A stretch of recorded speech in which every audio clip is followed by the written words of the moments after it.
Hey guys, what's going on? My name is Tim Riddick, and I am a wedding and portrait photographer based out of Washington, D.C. And I want to say welcome to part 2 of how to take better photographs with your iPhone.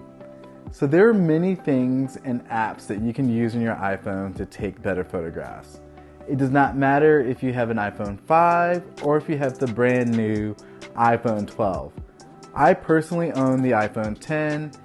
And I used to run and grab a brand new iPhone every time a new one was released, but I have 3 kids now, and I hate having to pay for something every month. So I've had this phone for the last 3 years, and to be honest, it still works great. If you're going to be doing more iPhone photography, I would want to recommend that the next iPhone you get has as much memory or storage on it as you can possibly afford. I mean, we will take this iPhone photography seriously, then that means we're gonna need more room to experiment, right? Okay, so let's jump into 3 of my favorite apps that I use daily to edit my photographs on my iPhone. Now, the first one is my all-time favorite app on the iPhone, and I can't live without it, and that is VSCO or VSCO. VSCO stands for Visual Supply Company. Now, VSCO used to make presets for regular cameras, but they moved all in on the mobile photography app a few years back. There's so many reasons why I love this app, but the number one reason is that it also has a social media network very much like Instagram. The other reason why I love this app is that it has well over 150 presets to choose from for editing your work. It has some incredible presets, and it also has some of the best non-destructive editing out there when working on finding the right look for an image that you take with your phone. If you don't like how something looks, you can always start over and find a new preset that works better for the image that you are editing. After you are done editing your photograph, you can upload it directly to the VSCO network or share it directly to Instagram, or you can save it to your photo folder on your phone.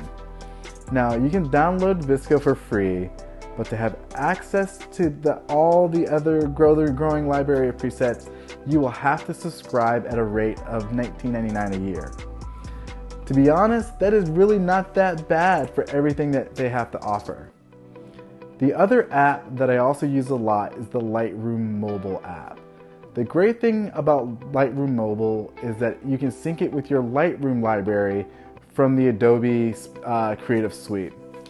Doing this allows you to have all your photographs in the cloud in one place. Now, I don't use Lightroom Mobile app that way, but I do know a ton of photographers who do, and it also has an excellent tool for doing that. The other thing that I do love about the Lightroom app is that you can add your presets in your desktop app, and you can also use them on your mobile phone or your iPhone or Android. So that way you can ensure that your images have a certain level of consistency among your mobile photography and your photography that you're editing on your computer.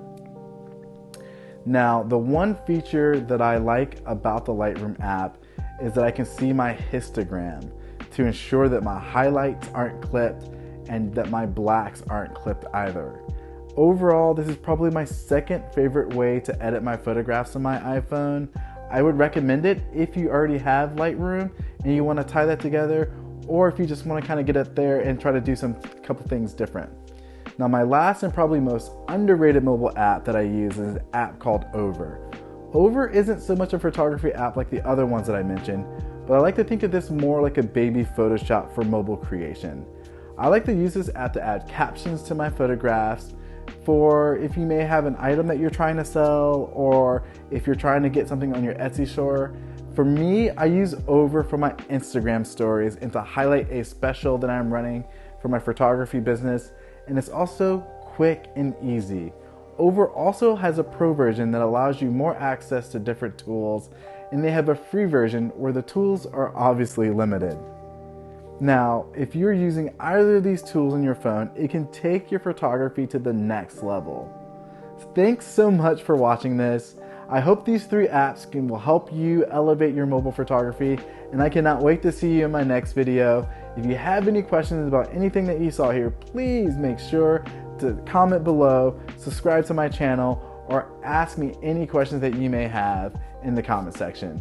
Thank you so much, guys. I hope you guys have a good day, and I cannot wait to see you for the next video.